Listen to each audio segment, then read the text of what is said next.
How to change security level of Cloudflare domain in cPanel.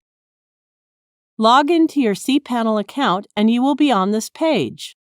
Go to the Software section and click Cloudflare. Click to sign in, then enter your Cloudflare email address and password to log in.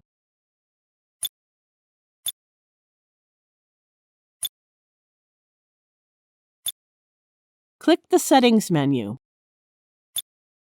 Currently, the medium level of security is selected. Click to open the drop-down list. Cloudflare offers 5 levels of security. The first level essentially challenges IP addresses with the worst reputation. The second one is low level, which challenges the most threatening visitors. Medium level challenges both moderate threat visitors and the most threatening visitors.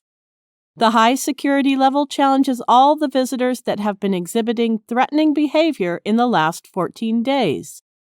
The 5th level, under attack, is used if the website is under a DDoS attack. Just click to select any level of security you wish to have for your website. Thank you for watching.